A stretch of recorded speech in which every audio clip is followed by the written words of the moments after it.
What's going on, everybody? Good morning. Hope you guys are doing well. And we've got to finish the trilogy, even though I must admit that this is going to be one of those trilogies where the third part is the weakest part. Because, yeah, we're going to talk a little bit about the Arizona Cardinals and the draft that they had. And I don't actually think what they did was awful or even really all that bad. I would just call it more like I said during the draft, suboptimal.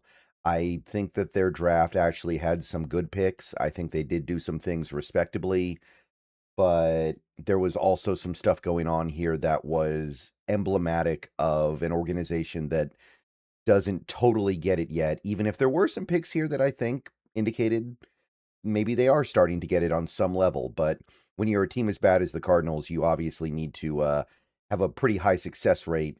And I don't think this draft is a high enough success rate to indicate they're headed in the right direction. This video is sponsored by Prize Picks. More on them a little bit later. But yeah, we're going to talk a little bit about the Cardinals here. First, though, real quick, I want to remind everybody I am going to be streaming with Brandon of the Hawk's Nest a little bit later today. We're going to go live, should be about noon. And me and him are going to go back and forth talking about the draft wrap up, what happened on day 3, and how things ultimately slot together for the Seattle Seahawks as we head into the 2026 draft. What we can take away from the ultimate haul on day 3, and just overall what we thought about the class. So definitely tune in for that. It's going to be maybe our last show for a while. We might do one more later in May because there is one significant thing that happens in May, but it's possible that we don't do another show for months. And even if we do a show about what happens in May, it's probably going to be just one show. All right, so Arizona Cardinals. And here's the thing. I think that relative to scale, the Cardinals didn't do all that bad, but they were picking so high with these picks. It's much more important that they do the right thing with their picks. They picked very early in the first, second, and third. So if they do not nail these picks, and think about how bad they were last year and how destitute their roster is, anything you leave on the table in terms of potential talent and ability is kind of a big deal. So even these picks, some of them that I thought were fine is not really cutting the mustard. They need to be doing the best possible thing at every pick. And when it comes to some of their early picks, I don't believe they did, even if I don't absolutely hate everything about it. Obviously, their first pick was number 3 overall, Jeremiah Love. And to me, this pick does a pretty good job representing their draft class. And that makes sense because he is the main piece they come away from in this draft. Jeremiah Love, in terms of value, makes up most of the 2026 class for the Cardinals. And look, Jeremiah Love, wonderful player, clearly the best running back in this class, definitely the kind of standout player in this class at the position, in the same way that Bijan was and Gentil was, or Gentil, and the same way Saquon was, the same way, et cetera, et cetera. So I'm not here to suggest anything other than that. I'm not here to say they should have taken Jadarian Price or something like that, of course. This guy averaged nearly 7 yards a carry the last 2 seasons. This guy was incredibly productive. Look at all the touchdowns. He can do some stuff receiving. He's a great back. If you like sports, the best way to make them better and more exciting is using Prize Picks, where it always feels good to be right. Prize Picks, all you got to do is pick more or less on your favorite players' projections and build lineups with a few taps. It's the daily fantasy stuff, but it's made super easy over there. Whatever sport you're into, give it a shot. And right now, Prize Picks is hooking up users with $50 in lineups after you play your first $5 lineup.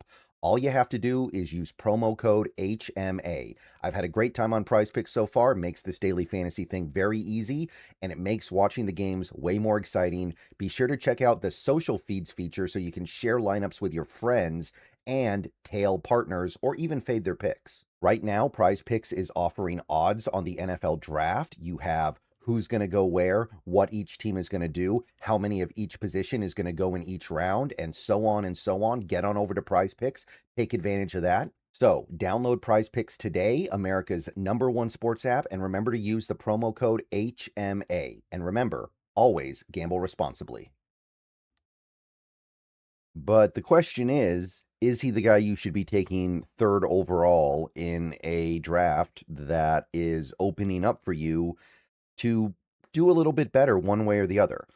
Now, I know that everything is subjective. I understand that everybody's going to have their own take, but in my mind, the best player in this draft was Arvel Reese. Not just because of how good he is, but because he plays multiple positions, including a position that is one of the most important in the modern NFL, edge rusher. And I know that the Cardinals have done some defensive line drafting in recent times, but Arvel Reese can help any team that needs anything in that front seven because he is that good. So for Reese to be there at 3, that's the pick. You should be very grateful that the Raiders needed a quarterback and that the Jets decided to go with David Bailey instead. But instead, you go with a running back that, first of all, I do have to wonder, could you trade back a little bit and probably still get Jeremiah Love? I think the answer is yes. But even if it's not yes, I also have to say, so what? Like, even if you don't want Arvel Reese, even if you feel like Arvel Reese is overrated or you don't think he can help you, you could trade back. You could trade back a few spots, maybe still get Jeremiah Love. But even if you don't, you could come out of this draft, trade down into the later portion of the top 10 and get a top offensive lineman, somebody like a Francis Mauigoa, like a lot of people thought the Cardinals would do. You could trade back a little bit and get Fano from Utah. Utah. I think that trading back a little bit and getting one of those guys, especially if you can get something pretty good on your trade back, would be a lot better than just taking Love at 3. Either you get Love anyway at a later pick, because in my opinion, Jeremiah Love, he is the far and away best running back in this class, but I don't think he's the same caliber of player as those other elite prospect running backs. Saquon, Genty, especially Bijan.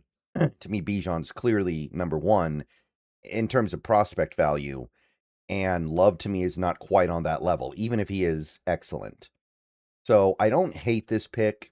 I don't think it's terrible. I don't think it's egregious, but I do think that the Cardinals left meat on the bone here. Much as I've said that I think the Seahawks left some meat on the bone with their own pick of a running back in the first, but the Seahawks leaving meat on the bone at 32 is nowhere near as bad as the Cardinals potentially leaving meat on the bone at 3. So I'm not going to call it bad. I do think it's suboptimal.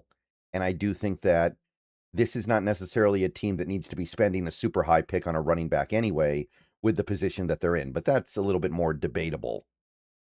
All right, now we're going to blow right through this second round pick because I don't think this pick has much of anything wrong with it. They got a Byzantis in the second round, 34th overall. I think that pick is fine.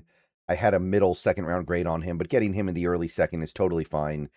And positionally and situationally, even if it is a tiny reach, it doesn't really matter that much. So got no issue here. I think that this is a good pick. I don't really have too much to say about it bad. I don't know exactly where he plays at the NFL level yet, but I like this. As long as he doesn't end up at right guard, I think this is fine. I think as long as he's a left guard, or I think mostly left guard, or maybe even a center, you did okay.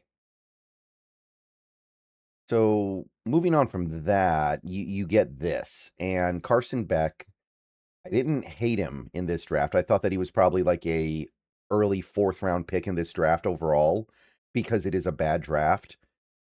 But to get him with the first pick in the 3rd round when you're in a situation like the Cardinals are in, it's just it just feels so unbelievably unsatisfying if you're a Cardinals fan, I think, because at the end of the day, is Carson Beck going to be anything good in the NFL? Is he going to be a good starter? The odds are against him, right? He's not really got that great of an arm. His arm is okay. He's somebody that is going to depend heavily on being precise and making great decisions at the NFL level. And when that gets away from him, he becomes very limited. There's a reason why he turned the ball over so much these last 2 seasons, even though he played well, even though he's pretty accurate, even though he's done a lot of winning, even though there is good stuff here with Beck. Overall, this is a flawed prospect. 24 interceptions over the last 2 years combined. And while I'm not sitting here and saying this is the worst pick ever in a vacuum, we're not in a vacuum. Carson Beck is going to a team that is in pretty rough shape in terms of their roster. They've got a couple nice pieces on offense now with McBride and Harrison and now Love, but their offensive line is being rebuilt, and Bizontis is not going to single-handedly remake it. And he's just so limited in terms of what he's got that using the first pick in the 3rd round on him, even in a draft this bad, doesn't make sense. Like, to me, Carson Beck is kind of your Colt McCoy, Case Keenum type. I think that's the kind of career he will ultimately have. He might be a high-level backup, but a backup. And maybe he'll randomly have 1 or 2 successful years, but I don't see anything here that is worth taking in the first pick of the 3rd when you really need to fill out the roster with some really good players. So Carson Beck, to me, is kind of a mess. Like, in a vacuum, I could be like, okay, it's a reach, but it's not an atrocious reach. But I do kind of think it's an atrocious reach for this team. And I guess maybe I like it better than getting Ty Simpson at the top of the 2nd, because I guess that was the other option if Beck had fallen. Or excuse me, if Simpson had fallen. But you don't have to do either. Just, take it on the chin. Next year's quarterback class is way better. So what happens when you get to 2027's draft? You still need a quarterback. Either you don't take one and you miss out on that class because you have Beck, or you take one and now Beck is wasted. So this pick is quite bad in my mind, and it does drag down the rest of the class significantly. Now, I will admit the rest of the class was fine in my book. Caleb Proctor, pretty decent value here, at least appropriate. I think early 4th is about right for Caleb Proctor. 5th round pick early in the 5th, Reggie Virgil. Totally fine by me. Carson Scherer, I don't know anything about him, so I can't really comment. Jaden Williams, same thing. Not a guy that I scouted, so I'm not going to speak to that. But for a team that is not in a good spot right now, a team that is one of the worst teams in the league, it's just not good enough. You had very high picks in this draft. You need to be coming away with really solid picks, with really strong picks. And I only see one pick here that I think is going to really deliver on his draft slotting. Now, Jeremiah Love will be good enough to where I think Cardinals fans will be fine with the pick ultimately, but I don't believe he's going to be the thing that is guiding them back to the promised land, and I don't believe he will have the same impact on the team as Arvell Reese would have. Even Sonny Styles or Caleb Downs, I think, would have been a little bit better, as much as they also play kind of deprioritized positions. And again, just trade back. Trade back. Get Love anyway. Get an offensive lineman. Get Downs. Get Styles. I think that's all better than just taking Love straight up at 3. Okay. So there's no real laughter here, admittedly. It's a little bit, right? The Cardinals need every bit of help they can get. If they are unable to get a massive amount from this class over the next couple years, they're probably not going to be able to get back to where they want to get to. And there's other implications as well, like Carson Beck. Like I said, maybe the pick isn't terrible, but what if this causes them to not take a quarterback next year when they need one because in their mind they're like, we already have Beck? Or what if they turn around and take Beck or take a quarterback next year and then Beck is just floating in the wind? He's just dangling in the breeze. So either way, I think it's a pretty bad setup here. So let me know what you guys think. For me personally, they needed to do better. They could have done better. They should have done better. Opportunities were there. So, yeah. Cardinals, last team in the division. No real malice here, no real hate. I don't have any super strong disdain for this draft, but do better if you're going to try to dig yourself out of this hole. All right, I'm going to go and get on out of here. Streaming with the Hawks Nest in a few hours. Go Hawks. See you guys there. And yeah, the division did not hit this draft very hard this year.